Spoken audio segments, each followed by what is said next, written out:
menurut ayat Quran dan hadis Nabi itu nanti ada bermacam-macam. Ada orang beriman itu yang dimasukkan surga. Ada orang beriman itu yang dimasukkan ke dalam surga. Ada orang beriman itu yang disebut penduduk surga. Kenapa lain-lain, Pak? Karena waktu di dunia amalannya juga lain-lain. Ada orang beriman yang masuk surga. Ini paling murah tiketnya. Mau masuk surga? Kata Nabi begini, ma min abdin qala la ilaha illallah thumma mata ala dhalik illa dakhalal jannah. Kalau seorang hamba sudah mengucap dua kalimat syahadat, dia yakin dengan kebenaran kalimat itu sampai matinya, orang itu akan masuk surga.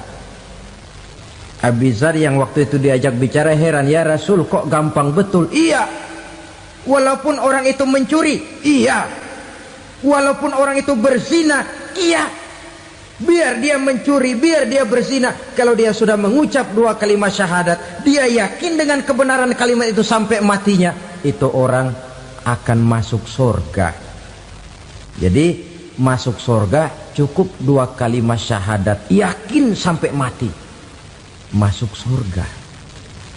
Itu perkara masuk. Tapi kalau pertanyaannya diterusin, masuknya kapan, Pak? Nah, ini lain lagi urusannya. Sebab ada yang masuknya itu langsung, ada yang mampir dulu.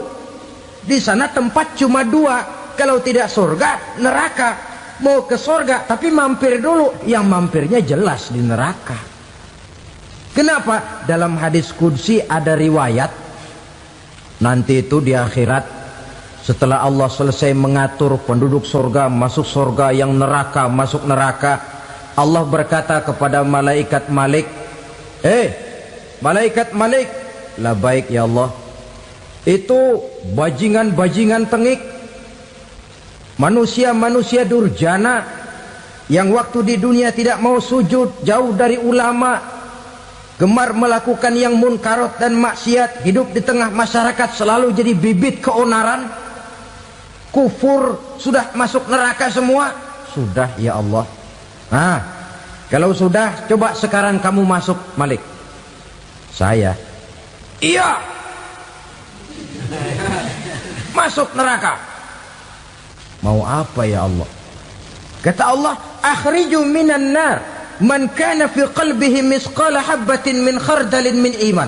Kau masuk neraka, cari di dalam neraka orang-orang yang ada imannya walaupun kecil sebesar biji zarah, angkat mereka keluar.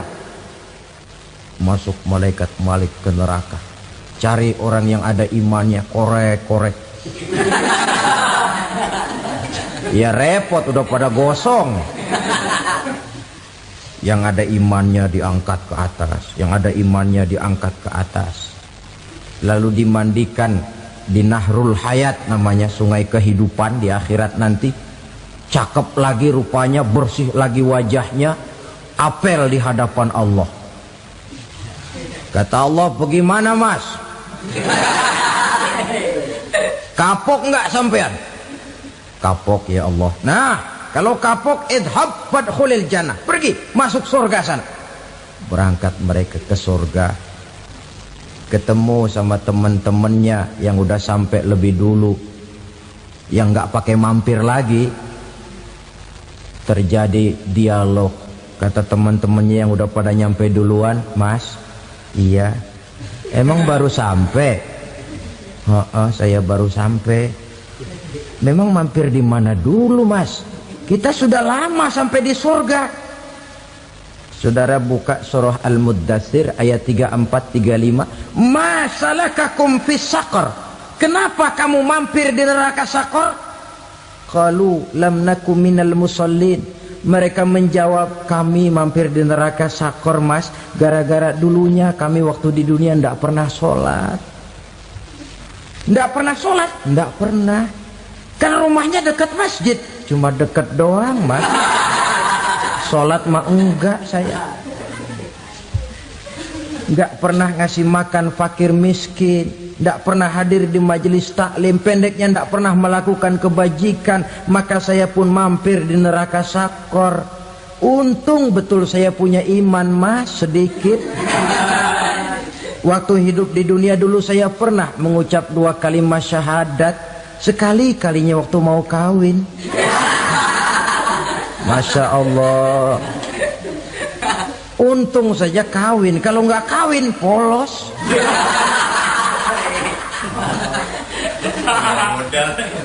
Itu juga pengulu sudah setengah mati ngajarin. Asyhadu alla, asyaduaan, asyaduaan.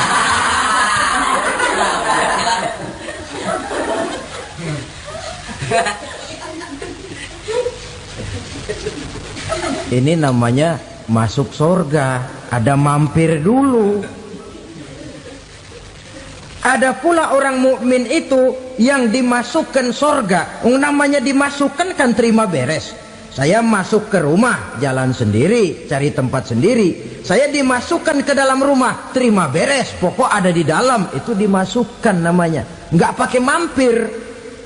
Tapi tentu tiketnya lebih mahal ketimbang yang pertama tadi. Apa kata Allah? Innal ladzina amanu wa amilus salihat la ukaffiranna anhum sayyi'atihim wa la udkhilannahum jannah. Sesungguhnya orang-orang yang beriman kemudian beramal soleh, kami hapuskan segala dosa dan kesalahannya, kami masukkan mereka ke dalam surga. Lihat ayatnya, Allah yang memasukkan, kita yang dimasukkan. Tidak pakai transit, tidak usah mampir. Cuma tidak cukup syahadat, tidak cukup amanu, tapi diiringi dengan wa'amilus salih. Iman, amal. Tidak cukup syahadat, lalu dibuktikan dia sholat, dia zakat, puasa, lalu dia melakukan berbagai macam kebajikan. Ini yang menyebabkan dia tidak pakai mampir di tempat yang bernama sakor. Lalu ada pula orang mukmin itu yang disebut penduduk surga. Wah, ini sudah VIP ini. Ashabul jannah, penduduk surga. Siapa mereka? Kata Allah, innal ladzina amanu summa istaqamu fala khaufun 'alaihim wala hum yahzanun ulaika ashabul jannah hum fiha khalidun. Sesungguhnya orang-orang yang beriman lalu istiqamah, tetap dalam melaksanakan perintah Allah, tidak goyang, tidak labil tapi stabil, istiqamah, mereka tidak takut dan tidak bersedih hati. Merekalah penduduk surga. Iman, istiqamah. Tidak punya duit, sembayang. Banyak duit, sembayang. Miskin, sembayang. Kaya, tetap sembayang. Istiqamah. Kadang orang kalau susah rajin ke masjid, banyak duitnya ngelihat masjid melengos. Waktu miskin hamba Allah, setelah kaya jadi hamba harta. Bergeser, tidak ada nilai istiqomahnya. Saudara-saudara, dengan begitu penduduk neraka itu dua. Ada penduduk permanen, ada penduduk yang semi permanen. Yang semi permanen orang-orang beriman yang mempunyai dosa besar. Mereka masuk ke neraka untuk menerima azab sesuai dengan dosanya. Bila selesai masa azab itu, mereka akan diangkat untuk ditempatkan kembali ke dalam surganya Allah Subhanahu wa ta'ala. Nah, dikala itulah saudara-saudara, ada yang disebut syafaat dari Rasulullah Sallallahu Alaihi Wasallam. Tapi tentu jangan lupa, syafaat ini ibarat kain menambal dia. Kita punya kain bolong-bolong sedikit, syafaat yang menambal.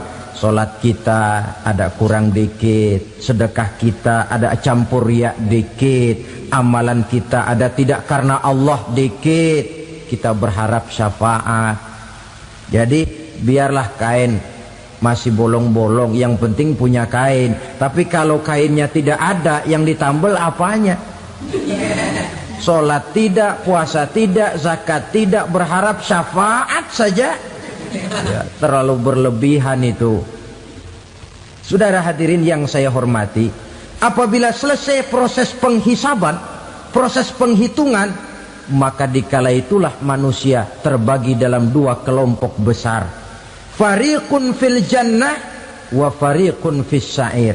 Sekelompok orang-orang beruntung yang masuk ke dalam surga, dan sekelompok lagi masuk ke dalam neraka. Ibu-ibu, saudara-saudara kaum muslimin rahimakumullah. Pada pertemuan yang lalu sudah saya jelaskan bahwa hidup selalu berakhir dengan kematian. Apabila datang kematian menimpa seseorang, datanglah kiamat baginya. Itu yang disebut dengan kiamat kecil. Hakikatnya mati adalah perpindahan dari kehidupan di dunia ini menuju kehidupan di alam barzakh. Menunggu kita di alam barzakh sampai datangnya saat kiamat.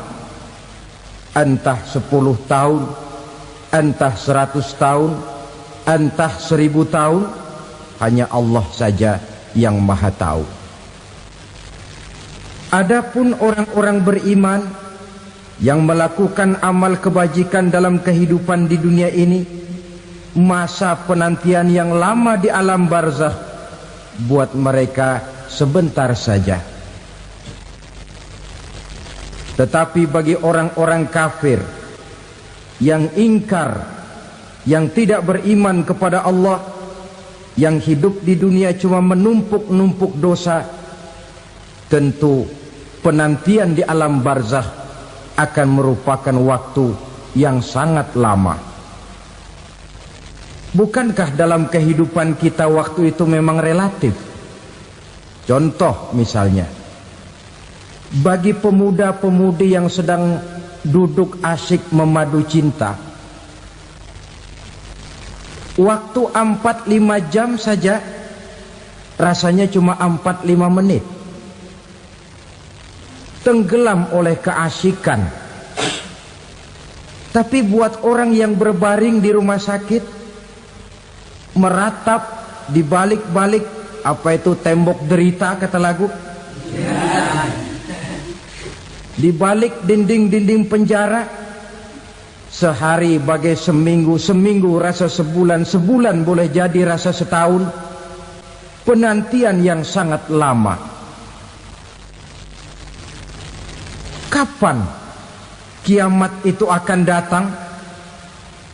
Ini rahasia Allah. Jangankan kita yang orang awam, baginda Nabi sendiri tidak diberitahu oleh Allah kapan kiamat itu akan terjadi. Tetapi sungguh pun demikian, banyak hadis-hadis yang menjelaskan ciri atau tanda-tanda datangnya kiamat. Nah, kalau sudah bicara soal tanda, tanda kiamat itu ada dua. Pertama yang disebut alamatus sughra, tanda-tanda kecil. Ini waktunya masih ada tenggang. Ada yang dinamakan alamatul kubra, tanda-tanda besar. Artinya kiamat sudah diambang pintu. Apa tanda-tanda kecil dari datangnya hari kiamat itu?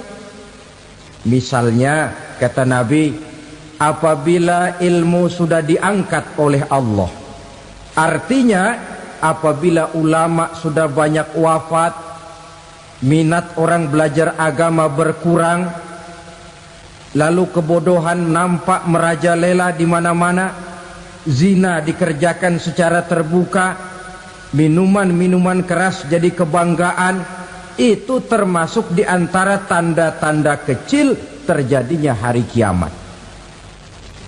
Apalagi misalnya iza waladatil ammatu rabbataha, apabila budak sudah melahirkan tuan. Apa maksudnya? Ada yang mentafsirkan apabila anak sudah bisa membudaki orang tuanya.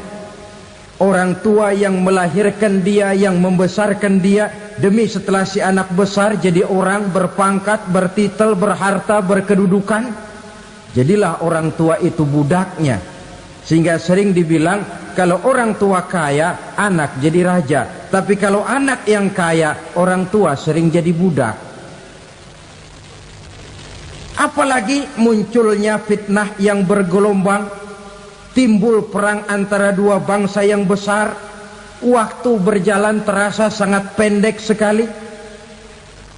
Itu merupakan tanda di antara tanda-tanda kiamat. Termasuk di dalamnya sulit membedakan mana laki, mana perempuan. Kan kalau tanda-tanda kayak begini sekarang sudah banyak kita lihat kan. Ulama banyak wafat, penggantinya sulit. Zina dikerjakan berterang-terangan, minuman keras jadi kebanggaan. Banyak anak membudaki orang tuanya, sulit membedakan mana laki mana perempuan. Kadang-kadang dari belakang kita lihat perempuan bener, begitu kita colek nengok jenggotan.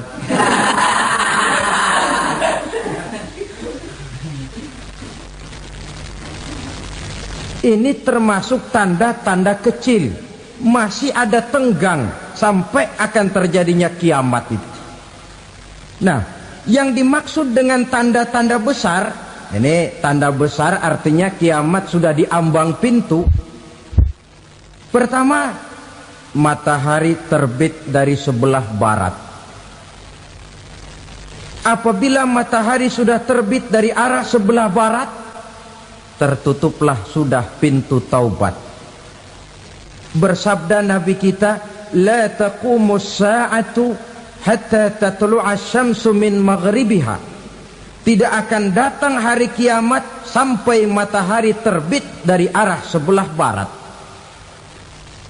Fa iza tala'at, manakala matahari telah terbit dari arah sebelah barat, wara'ahan nasu, manusia banyak menyaksikan itu, amanu ajma'un, mereka pun lalu beriman.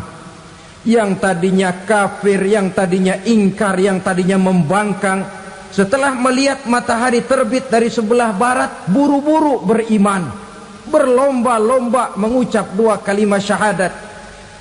Tapi apa yang terjadi? Kata Nabi, wadzalika hina la yanfa'u nafsan imanuha lam takun amanat min qabl. Hari itu adalah hari yang iman sudah tidak berguna lagi bagi seseorang apabila sebelumnya memang dia tidak pernah beriman. Au kasabat fi imaniha khaira, atau beriman tetapi tidak pernah melakukan kebajikan di dalam keimanannya itu. Hari yang sudah kasib, hari yang sudah terlambat, beriman tidak akan ada gunanya lagi. Ini pelajaran buat kita. Sebelum sang surya terbit dari sebelah barat, sebelum nafas sampai di tenggorokan, artinya pintu taubat masih terbuka. Kalau dua hal itu sudah terwujud, nafas sudah sampai di kerongkongan atau matahari sudah terbit dari arah sebelah barat, tertutuplah sudah pintu taubat. Tak ada lagi gunanya pangkat, jabatan, harta, bahkan beriman pun dalam suasana macam itu. Too late, kata orang Kulon. Sudah terlambat. Matahari terbit dari arah sebelah barat. Itu tanda besar, artinya kiamat sudah diambang pintu. Lalu apalagi tanda besar? Munculnya Dajjal. Dajjal artinya pendusta-pendusta yang menyesatkan manusia. Ada dua macam Dajjal, saudara. Ada Dajjal kecil. Ini Dajjal kelas 3. Kalau ini sejak zaman Rasulullah sudah ada itu. Tiap zaman ada. Di zaman Rasulullah misalnya ada yang bernama Aswad al-Unsi dari Yaman. Ada yang namanya Musailamah Al-Kazzab dari Yamamah. Ada yang namanya Ibnu Sayyad dari Madinah. Ini dajjal-dajjal di zaman Rasul. Musailamatul Kazzab memproklamirkan diri jadi nabi dia. Di zaman Rasul masih hidup. Ini dajjal zaman Nabi. Di zaman sahabat muncul dajjal-dajjal. Di zaman kita sekarang ini dajjal-dajjal pun gentayangan. Dajjal-dajjal kelas teri. Kerjanya mendustakan manusia, menyesatkan manusia, memalingkan manusia dari jalan yang benar dan diridhoi oleh Allah Subhanahu wa taala. Adapun yang merupakan tanda besar dari datangnya kiamat, dajjal-dajjal kelas kakap. Pembohong-pembohong besar yang menyesatkan masyarakat manusia berpaling dari jalan Allah mengikuti jalan mereka. Apa sih ciri dajjal itu? Kata Nabi dalam hadis Bukhari Muslim, "Innad dajjala", sesungguhnya yang namanya dajjal itu yakhruju, satu saat akan muncul mendekati hari kiamat. Wa inna ma'ahu ma'an, si dajjal ini membawa air. Wa naran, dan juga membawa api. Dua simbol. Di tangan yang satu dia bawa air, di tangan yang satu dia bawa api. Wa ammal ladzi yarahu an-nasu ma'an fanarun, adapun yang orang banyak lihat air, hakikatnya adalah api. Yang dilihat api, hakikatnya adalah air. Oleh sebab itu, kalau api yang ditawarkan, ambillah air. Kalau air yang ditawarkan, pilihlah api. Maksudnya apa ini? Ini bahasa simbol, saudara-saudara. Dajjal bicaranya seolah-olah untuk kepentingan manusia, menawarkan surga. Surga yang dia tawarkan hakikatnya neraka. Hai manusia, kalau kau mau bahagia, jangan dekat-dekat dengan agama. Solat itu tidak efektif dan efisien, tidak produktif dari segi ekonomi itu. Menghadiri majelis taklim cuma buang-buang waktu. Tahajud, tasbih, tahlil, baca Quran, apa itu? Pekerjaan mubazir saja. Hidup ini cuma sekali, masa yang cuma sekali, manfaatkan dengan sebaik-baiknya. Mumpung, dibawanya sifat mumpung, tetapi dalam pengertian yang sangat negatif. Bicaranya seolah-olah untuk kepentingan manusia, tetapi sebenarnya menjerumuskan manusia. Menawarkan air, tapi sebenarnya api. Menawarkan api, tapi hakikatnya air. Buat apa kamu sholat? Buat apa kamu bayar zakat? Buat apa kamu puasa? Surga yang dicanangkan Dajjal, hakikatnya neraka. Neraka yang digambarkan Dajjal, pada dasarnya adalah surga. Jadi memutarbalikkan fakta itu kerjaan Dajjal. Yang hak jadi batil, yang batil dibilang hak, yang benar jadi salah, yang salah malah jadi benar. Tuntunan disuruh jadi tontonan, tontonan malah menjadi tuntunan.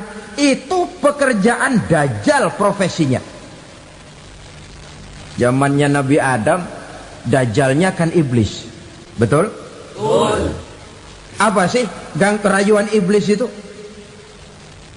Allah setelah menciptakan Nabi Adam kan bilang, Adam, kau dan istrimu Hawa tinggal di surga ini. Seluruh fasilitas yang ada di surga persilahkan kau nikmati. Satu yang tidak boleh, jangan coba-coba dekati pohon khuldi. Dekat saja jangan, apalagi sampai memetiknya. Datang Dajjal yang namanya iblis ini. Adam, kamu tahu nggak kenapa tidak boleh makan buah khuldi? Ya nggak tahu, pokoknya saya dilarang.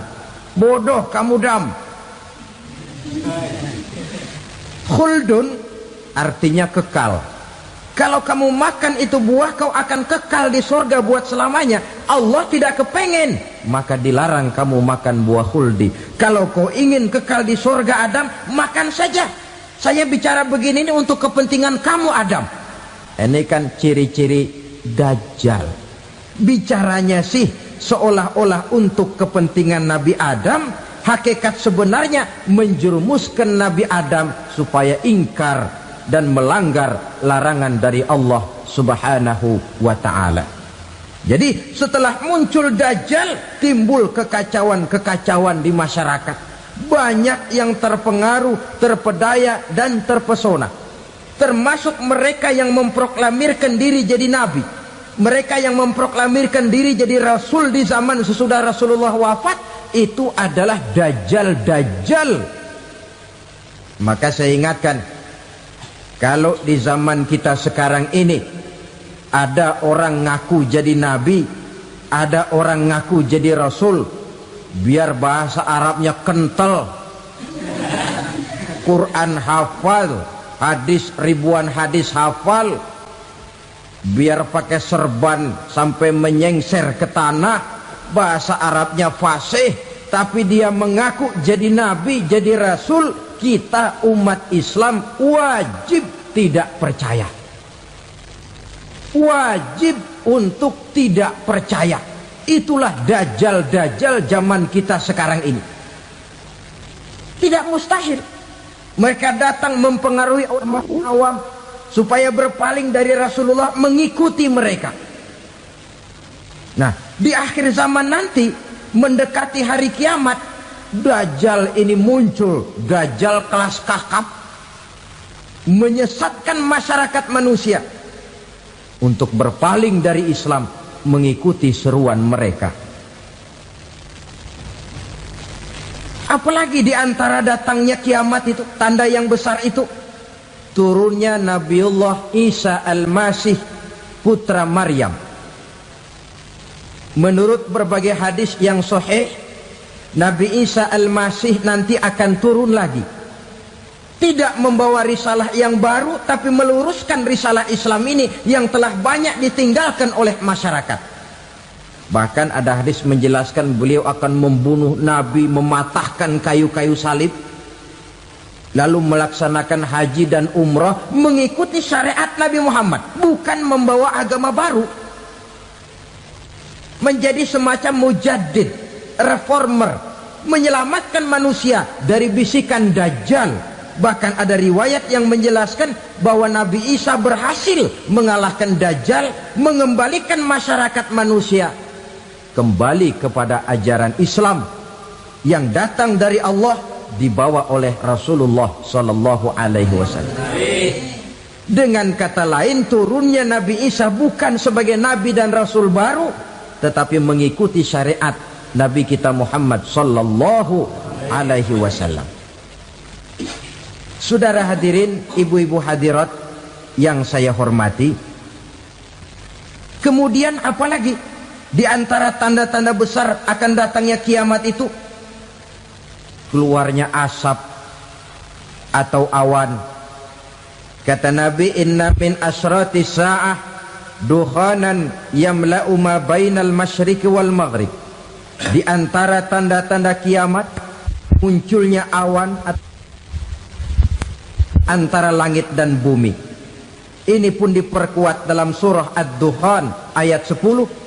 Fartaqib yauma ta'tis sama' bidukhanin mubin fayughshan nas hadza azabun alim.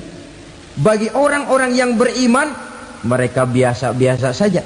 Tapi bagi orang kufur, datangnya asap dan awan ini merupakan azab yang kelewat pedih. Barangkali sedikit mendekati gambaran tentang azab yang pedih ini, saya ingatkan alam pikiran kita kepada peristiwa yang belum lama terjadi. Pernah dengar berita bocornya reaktor nuklir di Chernobyl, Uni Soviet? Pernah dengar? Bocornya reaktor nuklir di Chernobyl yang mengakibatkan ratusan bahkan sangat mungkin ribuan nyawa. Cuma satu reaktor. Bagaimana kalau seluruh cadangan nuklir yang dimiliki oleh para negara adik kuasa ini diledakkan? Bahkan yang konon menurut catatan cadangan nuklir yang dimiliki bersama oleh Amerika dan Rusia sekarang ini sudah sanggup memusnahkan 6 miliar manusia, 1,5 kali lebih banyak dari jumlah manusia yang nongkrong di permukaan bumi ini. Saudara-saudara hadirin yang saya hormati, lalu saat mendekati hari kiamat, apalagi tandanya setelah Nabi Isa wafat, pada saat turunnya yang kedua kali, lalu Allah meniupkan angin sejuk, semua orang-orang beriman, orang-orang baik wafat, sehingga penghuni bumi ini cuma tinggal lagi terdiri dari orang-orang kafir. Tidak ada lagi di bumi ini yang bisa mengucapkan Allah.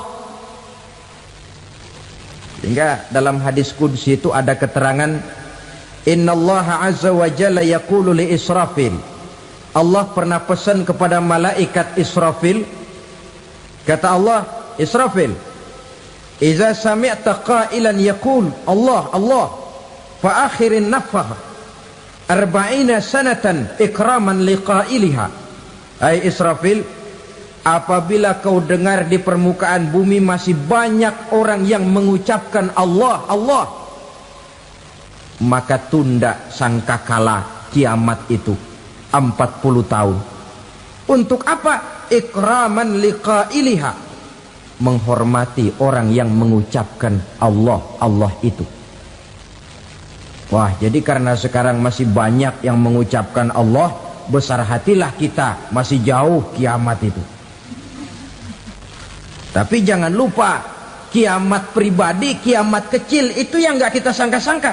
Ajal datang mencabut nyawa, itu kiamat pribadi, dan itu yang pasti kita hadapi, dan itu yang membuat kita tidak boleh bersikap main-main di dalam kehidupan sekarang ini.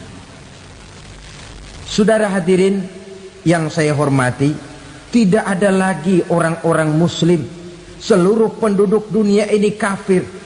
Lalu terciptalah struktur sosial yang berlandaskan prinsip hidup semau gue. Bakal terjadilah prinsip di mana yang kaya menyantap yang miskin, yang kuat menindas yang lemah. Hidup sudah bagaikan di rimba belantara, berlaku hukum rimba, siapa yang kuat dia yang menang, siapa yang lemah menjadi mangsa. Timbul kekacauan, maksiat merajalela, munkarat menjadi-jadi, sehingga isi bumi ini penuh dengan segala macam perbuatan dosa. Tidak ada perlunya lagi alam diperpanjang temponya. Datang saat yang sudah dijanjikan oleh Allah Azza wa Jalla, maka terjadilah yang disebut kiamat kubra, kiamat besar, kiamat ancur-ancuran. Bagaimana kejadian ini dimulai? Dalam surah Az-Zumar ayat 68, Allah Subhanahu wa taala berfirman, wa nufikha fis suri fasa'iqa man fis samawati wa man fil ardi illa man sya'allahu. Maka manakala ditiuplah sangkakala, terkejutlah seluruh yang ada di langit dan seluruh yang ada di bumi. Bila saat kiamat datang, Allah perintah malaikat Israfil, Israfil, tiup sangkakalamu. Ditiuplah sangkakala oleh malaikat Israfil. Yang akibat daripada tiupan itu, seluruh yang ada di langit, seluruh yang ada di permukaan bumi terkejut. Yang ada di langit siapa? Malaikat kan. Bayangin aja kalau malaikat kaget, apalagi kita. Terkejut seluruh makhluk yang ada di bumi, yang ada di langit mendengar suara sangkakala itu. Bunyinya tidak sanggup kita bayangkan dahsyatnya. Ledakan nuklir, ledakan neutron, belum apa-apa ketimbang bunyi sangkakala malaikat Israfil ini. Nah, lalu mendengar bunyi sangkakala ini, gemparlah makhluk, kacaulah alam. Bumi gempa, planet-planet bertabrakan, gunung meletus, air laut tumpah ke darat, angin topan bertiup, halilintar menyambar. Lalu semua yang bernama hidup mati total. Mati bareng tanpa persiapan. La haula wala quwata illa billah. Saya kadang-kadang dalam tafakur bermohon, ya Allah, mudah-mudahan saya enggak nemuin kiamat beneran. Ngeri. Tidak bisa kita bayangkan macam apa suasana seperti itu. Allah saja banyak memberikan gambaran, misalnya Al-Qari'ah, wa mal qari'ah, wa ma adraka mal qari'ah. Kejadian yang menggemparkan. Tahukah kamu apa kejadian yang menggemparkan itu? Yauma yakunun nasu kal farasil mabsus wa takunul jibalu kal ihnil manfus. Pada saat itu manusia berterbangan bagai kupu-kupu. Gunung berterbangan seperti kapas ditiup angin. Gunung saja macam kapas, konon lagi manusia. Kematian total, mulai semut sampai gajah mati,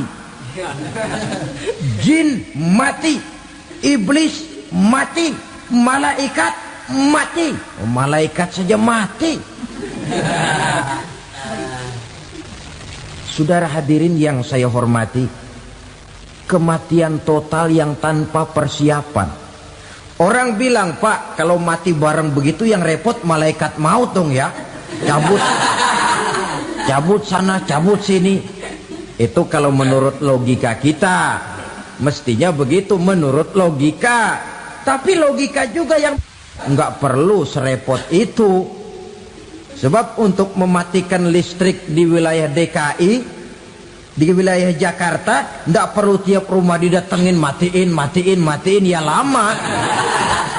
Cukup dari kantor pusatnya saja PLN, tekan satu tombol, gelaplah seluruh Jakarta. Saudara hadirin yang saya hormati, kematian total. Lalu setelah kematian total, planet-planet juga mati, dalam arti tidak bergerak dan beredar. Angin mati, dalam arti tidak bertiup. Air mati, dalam arti tidak ada riak gelombang. Pokoknya semua mati. Kullu nafsin za'iqatul maut. Semua yang bernafas mati. Dalam ayat lain, kullu man 'alaiha fan. Semua yang ada di permukaan bumi fana. Yang kekal cuma Allah Subhanahu wa ta'ala. Yang paling belakang mati malaikat maut dan malaikat Israfil. Tapi mati juga sesuai dengan janji Allah. 10 lamanya. Tidak dijelaskan oleh Abi Hurairah 40 jam, apa 40 hari, apa 40 tahun. Hadis-hadis cuma menyebutkan 40 saja. Sunyi alam. Yang tinggal cuma Allah saja lagi. Ketika itu Allah berseru-seru, katanya, limanil mulkul yauma. Siapa para penguasa hari ini? Mana itu raja-raja dan penguasa yang dulu mengaku jadi Tuhan? Fir'aun. Mana Fir'aun sekarang? Yang dulu jadi raja, merasa berhasil, sombong, lalu tidak mau turun-turun dari kekuasaannya, sampai kepada puncak kekurang ajarannya mengangkat diri jadi Tuhan. Mana itu Fir'aun? Namrus. Mana sekarang Namrus? La ilaha illa ana. Ternyata tidak ada Tuhan lain selain daripada aku, kata Allah. Proses kemudian, saudara-saudara, turunlah hujan dari langit. 40 lamanya hujan itu. Tidak jelas juga 40 jam apa 40 hari. Setelah air turun membasahi, datanglah tiupan sangkakala yang kedua. Semua yang bernama mati bangkit dari kuburnya masing-masing. Ini yang disebut Yaumul Ba'thi, hari kebangkitan. Allahu Akbar. Pada saat kita bangkit dari kubur kita masing-masing, kumpul di padang mahsyar namanya. Bayangin aja, saya sendiri nggak sanggup bayangin. Manusia sejak zaman Adam sampai zaman kiamat kumpul bareng di tempat sama. Berapa banyaknya itu?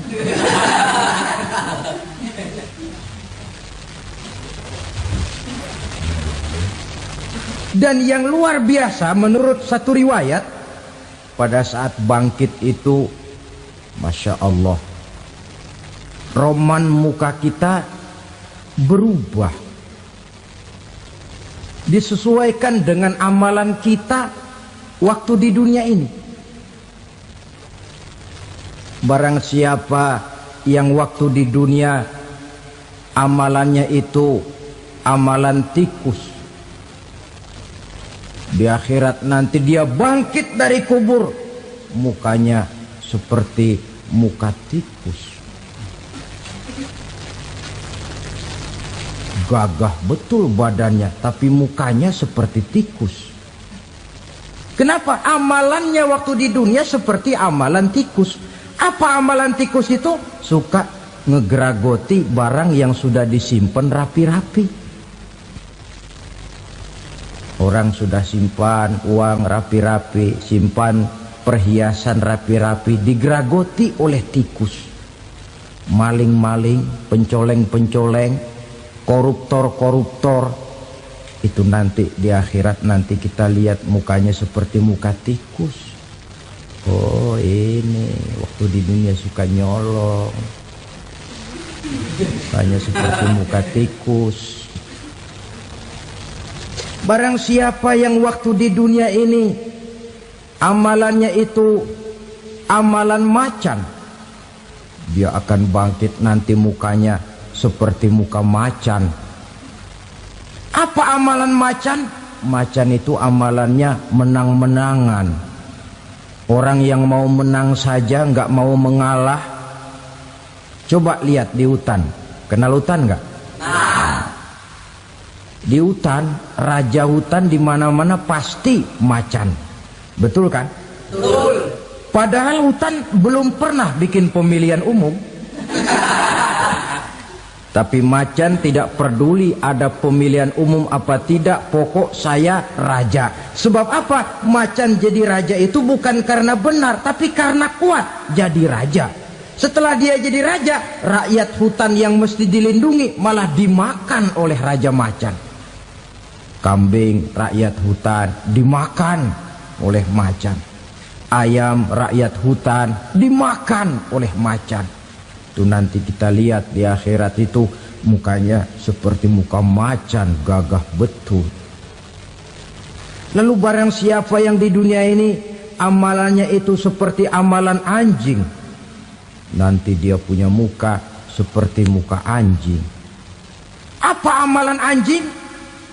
Pertama, anjing itu kalau disuruh jaga rumah, dia tidak bisa membedakan mana maling, mana tamu. Biar yang datang maling, kalau bawa tulang, anjing kalem. Yang kedua, anjing itu akan setia kepada siapa saja yang memberinya roti. Siapa yang memberinya roti, itulah majikannya. Apa kata majikannya pasti dia laksanakan. Soal benar atau salah dia tidak peduli. Setelah anjing dapat roti, dia tidak punya pilihan lain kecuali bilang, abdi mah kumaha juragan wae ayeuna mah.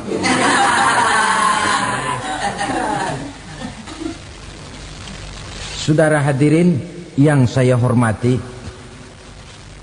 berkumpul di padang mahsyar, tiap orang sibuk dengan persoalannya masing-masing. Matahari waktu itu didekatkan oleh Allah, panas luar biasa. Ada yang saking panasnya itu mencucurkan peluh keringat sampai sebatas mata kakinya. Ada yang keringatnya sampai sedengkulnya, ada yang keringatnya sampai sepusatnya, ada yang keringatnya mengalir sampai sebahunya, ada yang kelelap oleh keringatnya sendiri, sementara orang di sampingnya enggak apa-apa. Bergantung lagi amalan dia waktu di dunia ini. Saudara-saudara, sebagian orang dalam kepanikan padang mahsyar berombong-rombong datang mereka menghadap Nabi Adam. Ya Adam, anta abal bashar. Hai Adam, Tuhan adalah bapak moyang manusia. Kami sebentar lagi akan disidang, dimintakan pertanggungan jawab. Tolonglah kami, hai Adam. Kata Nabi Adam, jangankan nolongin sampean, saya sendiri tanggung jawab di hadapan Allah ketika dulu tidak boleh makan khuldi, saya serobot. Sudahlah, urus diri masing-masing saja, nafsi. Begitu kata Nabi Nuh, begitu kata Nabi Ibrahim. Tiap orang bertanggung jawab sendiri-sendiri. Ketika itulah saudara-saudara, nikmatnya menjadi umat Nabi besar Muhammad sallallahu alaihi wasallam. Sebab apa? Walaupun menurut abjad kita ini umat paling belakang, paling belakang kita ini toh, karena Nabi Muhammad adalah Nabi akhir, tapi akan dihisap lebih dulu, lewat di atas sirat lebih dulu, masuk surga lebih dahulu ketimbang umat-umat belakangan. Ketika Rasul mendekati ajal, beliau tanyakan itu kepada malaikat Jibril. Malaikat Jibril berkata, Muhammad jangan khawatir, Allah sudah berjanji, inni haramtul jannata ala sairil anbiya hatta tadkhulaha anta, wa haramtuha ala sairil umami hatta tadkhulaha ummatuka. Surga aku haramkan buat seluruh nabi kecuali kalau engkau Muhammad sudah masuk ke dalamnya, dan surga aku haramkan buat seluruh umat kecuali kalau umatmu Muhammad sudah masuk ke dalamnya. Logikanya, walaupun menurut abjad kita umat paling belakang, bakal dihisap paling dulu, lewat di atas sirat paling dulu, masuk surga paling dulu, kalau mampir ke neraka juga paling dulu. Ya resiko. Jangan mau enaknya aja paling dulu. Saudara hadirin yang saya hormati, setelah masa kebangkitan itu jangan dikira begitu bangkit langsung diperiksa. Masih menunggu menanti ribuan tahun perhitungan padang mahsyar untuk sampai kepada proses yang disebut yaumul hisab, hari perhitungan. Seorang demi seorang bakal dipanggil. Bayangkan saja, kita se-RT saja di absen, kadang-kadang perlu waktu lama. Ini manusia sejak zaman Nabi Adam sampai datang hari kiamat, satu demi satu disidang di hadapan Qadhi Rabbul Jalil. Status sosial copot sudah waktu itu. Yang pernah jadi hartawan di situ tidak lagi kelihatan kehartawanannya. Yang pernah jadi jenderal tidak lagi dipanggil jenderalnya. Yang ustadz tidak lagi dipanggil al-mukarramnya. Seluruh status sosial selesai. Dipanggillah kita seorang demi seorang menghadap Qadhi Rabbul Jalil. Bagaimana proses penghisaban itu? Pertama, proses tanya jawab. Di antaranya ada hadis menyatakan, lan tazula qadama 'abdin yaumal qiyamah hatta yus'ala an arba'i khisalin. Besok di hari kiamat tidak akan bergeser telapak kaki seorang hamba sampai dia ditanya lebih dulu tentang 4 persoalan. Tentang ilmunya, kemana ilmu itu diamalkan. Tentang umurnya, di mana umur itu dihabiskan. Tentang masa mudanya, Kemana masa muda itu dipakai? Tentang hartanya, dari mana harta itu didapat dan kemana harta itu dibelanjakan. Ini termasuk proses tanya jawab. Jadi kalau istilah pengadilan dunia, nama Fulan bin Fulan. Kamu waktu di dunia diberikan umur panjang untuk apa? Pernah mengalami masa muda, kemana kau habiskan masa remajamu? Kau diamanahkan ilmu, dengan apa ilmumu kau amalkan? Kau diberikan harta, dari mana harta kau dapat, kemana kau belanjakan? Tak seorang pun yang bisa mungkir. Sebab apa? Dikala itu yang menjadi saksi bukan orang. Yang menjadi saksi adalah seluruh anggota badan kita.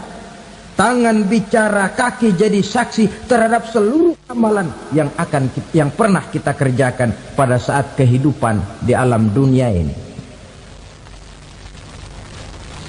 Selesai proses tanya jawab, lalu diperlihatkan buku catatan kita waktu hidup di dunia ini. Jangan lupa Allah itu menyiapkan 2 superkomputer kepada kita. Sebelah ditempelin sebelah kanan, yang sebelah tempelin di sebelah kiri. Komputer itu namanya Raqib dan Atid. 2 malaikat yang apabila baik kita lakukan, refleks saja akan menulis kebajikan kita. Jahat kita kerjakan, akan tertulis. Catatan itu nanti diperlihatkan kepada kita. Waduh, alangkah malunya pada saat diperlihatkan catatan kita, buku rapot kita merah melulu. Barangkali diperiksa sambil diomelin, brengsek lo. Buku merah melulu begini, bagaimana waktu hidup di dunia? Tidak cukup diperlihatkan buku catatan kehidupan, rekaman kehidupan. Rekaman kehidupan kita secara utuh sejak terlahir sampai ajal datang merenggut nyawa. Barangkali mirip dengan video sekarang ini, di mana terekam dengan baik seluruh kegiatan kita sejak yang sekecil-kecilnya sampai kepada yang sebesar-besarnya. Untuk kemudian kita pun menerima balasan. In khairan fa khairun wa in syarran fa syarrun. Kalau baik ya baik balasannya, kalau jahat ya jahat juga balasannya. Catatan-catatan kita diberikan. Kalau banyak kebajikannya diberikan di tangan kanan dengan cara yang halus. Kalau banyak kejahatannya diberikan dari sebelah kiri atau dilempar dari belakang. Itulah sebabnya sejak di dunia ini kita sudah mohon kepada Allah. Ketika berwudu membasuh tangan kanan, apa kita bilang? Allahumma a'tini kitabi biyamini wa hasibni hisaban yasira. Ya Allah, berikan saya kitab di tangan kanan, dan kalau saya memang perlu dihisap, hisaplah saya yang seringan-ringannya. Tangan kiri berlindung kita kepada Allah. Jangan sampai diberikan kitab di tangan kiri atau dari arah sebelah belakang. Wa a'udzubika an tu'tiya kitabi bishimali aw min wara'i zuhri, dari arah sebelah belakang. Na'udzubillah min dzalik. Setelah selesai lewat proses penghisaban, lewat mizan, timbangan, maka yang sudah selesai dihisab itu bergeraklah menuju sirat, jembatan yang terbentang menuju surga melalui neraka. Saudara-saudara, panjangnya perjalanan sirat itu memakan waktu ratusan tahun. Tetapi orang yang lewat di atas sirat pun macam-macam, bergantung amalannya ketika di dunia ini. Ada yang lewat di atas sirat itu kalbarkil khatib, seperti kilat yang menyambar, lep, sudah sampai dia di surga. Cepat bukan main. Ada yang lewat di atas sirat itu seperti orang lari-lari. Ada yang lewat di atas sirat itu seperti orang jalan biasa. Ada yang sambil merangkak. ada yang sambil ngesor, ada yang sambil gelayutan, ada yang selamat sampai ke ujung ke surga, ada yang tergelincir jatuh masuk ke dalam neraka, bergantung amalannya dalam kehidupan di dunia sekarang ini. Tiap kita akan melewati yang namanya sirat ini. Saudara-saudara kaum muslimin yang saya hormati, dengan demikian mereka yang selamat melalui sirat sampai ke terminal akhir surga, mereka yang ketika dihisab ternyata banyak kejahatannya daripada kebaikannya, mereka singgah di dalam neraka. Nah, adapun orang-orang yang beriman menurut ayat Quran dan hadis Nabi itu nanti ada bermacam-macam. Ada orang beriman itu yang dimasukkan surga.